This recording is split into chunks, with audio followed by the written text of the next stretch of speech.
ओम श्री विष्णवे नमः। ओम श्री कृष्णाय नमः। आज सुनिए मोक्षदा एकादशी की व्रत कथा। कथा प्रारंभ करने से पहले आप सभी से अनुरोध है, कमेंट बॉक्स में विष्णु भगवान की जय जरूर लिखिएगा। धर्मराज युधिष्ठिर ने उत्पन्ना एकादशी की उत्पत्ति, महिमा और महात्म्य आदि सुनकर भगवान कृष्ण से कहा, हे परम पूजनीय भगवान कृष्ण, हे त्रिलोकीनाथ, आप सभी को मोक्ष और सुख देने वाले हैं। मैं आपको प्रणाम करता हूँ। हे प्रभु, आप सभी पर कृपा करते हैं। मेरी एक जिज्ञासा को कृपा पूर्वक शांत कीजिए। तब भगवान कृष्ण ने कहा, हे धर्मराज, जो कुछ भी जानना चाहते हो निर्भय होकर कहो, मैं अवश्य ही तुम्हारी जिज्ञासा को शांत करूंगा। तब धर्मराज कहने लगे, हे प्रभु, यह जो आपने मार्गशीर्ष मास के कृष्ण पक्ष की एकादशी के विषय में बताया है, उसे सुनकर मुझे बड़ी ही शांति प्राप्त हुई। अब आप कृपया कर मार्गशीर्ष मास के शुक्ल पक्ष में जो एकादशी पड़ती है उसके विषय में भी बताने की कृपा करें। उसका नाम क्या है, उस दिन कौन से देवी देवता की पूजा की जाती है और उसकी पूजन विधि क्या है, इस व्रत को करने से मनुष्य को क्या फल मिलता है। हे प्रभु, मेरे इन प्रश्नों का विस्तार सहित उत्तर देकर कृपया आप मेरी जिज्ञासा को दूर कीजिए, तो आपकी बड़ी कृपा होगी। धर्मराज की बात सुनकर भगवान कृष्ण कहने लगे, हे धर्मराज, तुमने बहुत ही श्रेष्ठ प्रश्न किया है, इसलिए तुम्हारा यश संसार में फैलेगा। मार्गशीर्ष मास के शुक्ल पक्ष की एकादशी अनेक पापों को नष्ट करने वाली है। संसार में इसे मोक्षदा एकादशी के नाम से जाना जाता है। इस एकादशी के दिन श्री दामोदर भगवान का धूप दीप नैवेद्य आदि से श्रद्धा और भक्ति पूर्वक पूजन करना चाहिए। हे कुंती पुत्र, इस एकादशी व्रत के प्रभाव से नरक में गए हुए माता पिता पितर आदि को स्वर्ग की प्राप्ति होती है। हे धर्मराज, अब मैं तुमसे एकादशी व्रत की कथा कहता हूँ, ध्यान पूर्वक सुनो। वैखानस नाम का एक राजा प्राचीन नगर में राज्य करता था। उसके राज्य में चारों वेदों के ज्ञाता और ब्राह्मण रहा करते थे। राजा अपनी प्रजा का पालन पुत्रवत किया करता था। प्रजा भी अपने राजा को बहुत प्रेम करती थी। एक रात को स्वप्न में राजा ने अपने पिता को नरक की यातनाएं भोगते देखा। इस प्रकार का स्वप्न देखकर राजा बड़ा ही व्याकुल हुआ। वह सुबह होने का बेचैनी से इंतजार करने लगा और सुबह होते ही उसने राज पुरोहितों को बुलाकर अपने रात्रि के स्वप्न की बात बताई। कहने लगा, हे ब्राह्मणों, रात को स्वप्न में मैंने अपने पिता को नरक की यातनाएं भोगते देखा है।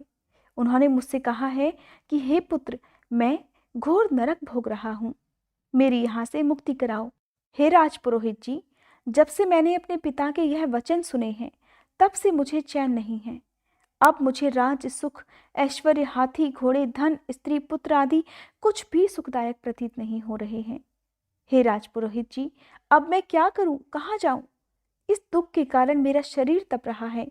आप सब मुझे किसी प्रकार का तप दान या व्रत आदि बताएं, जिसे करने से मेरे पिता को मुक्ति प्राप्त हो सके। यदि मैंने अपने पिता को नरक की यातनाओं से मुक्त कराने के प्रयास नहीं किए तो मेरा जीवन तो निरर्थक है। जिसके पिता नरक की यातनाएं भोग रहे हों, उस व्यक्ति को इस धरती पर सुख भोगने का कोई अधिकार नहीं है। हे ब्राह्मण देवों, मुझे शीघ्र ही इसका कोई उपाय बताने का कष्ट करें। इस प्रकार कहकर राजा बहुत व्याकुल हो गया। राजा के आंतरिक दुख की पीड़ा को देखकर और सुनकर ब्राह्मणों ने आपस में विचार विमर्श किया। फिर सभी एकमत होकर राजा से कहने लगे, हे राजन, वर्तमान भूत और भविष्य के ज्ञाता पर्वत नाम के एक मुनि हैं। वे यहाँ से ज्यादा दूर नहीं हैं। अगर आप अपने मन की व्यथा उनसे जाकर कहेंगे तो वे अवश्य ही इसका कोई सरल उपाय आपको बता सकते हैं। राजपुरोहितों की बात सुनकर और उनकी बात मानकर राजा मुनि के आश्रम में गए। आश्रम में अनेक शांत चित्त योगी और मुनि तपस्या कर रहे थे। चारों वेदों के ज्ञाता पर्वत मुनि दूसरे ब्रह्मा के समान बैठे जान पड़ रहे थे। उनके चेहरे से दिव्य तेज झलक रहा था। राजा ने मुनि को दंडवत प्रणाम किया और फिर अपना परिचय दिया। पर्वत मुनि ने राजा से कुशल क्षेम पूछी। तब राजा कहने लगे, हे मुनिवर, आपकी कृपा से मेरे राज्य में सब कुछ कुशल मंगल है, किंतु मेरे सामने अचानक ही एक ऐसी समस्या खड़ी है जिससे मेरा हृदय बड़ा ही अशांत हो रहा है।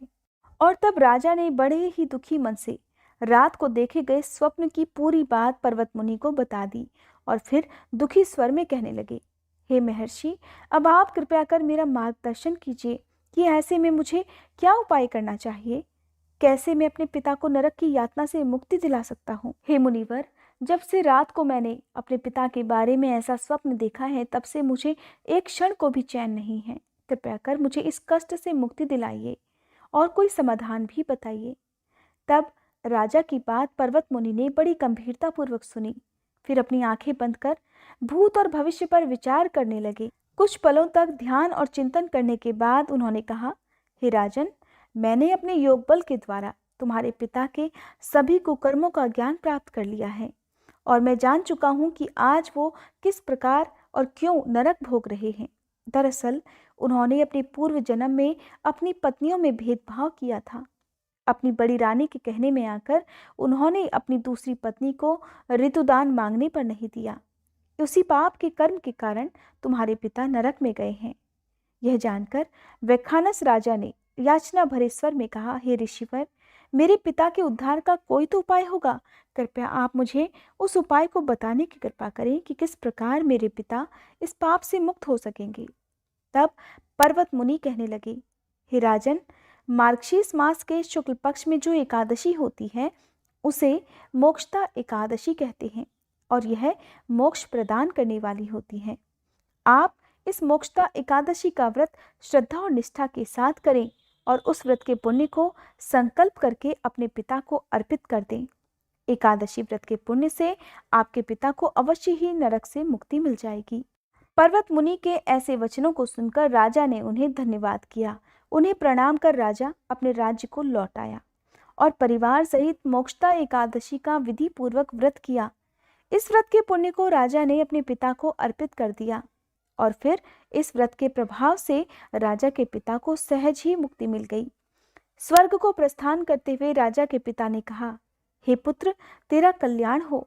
इतना कहकर राजा के पिता ने स्वर्ग को प्रस्थान किया।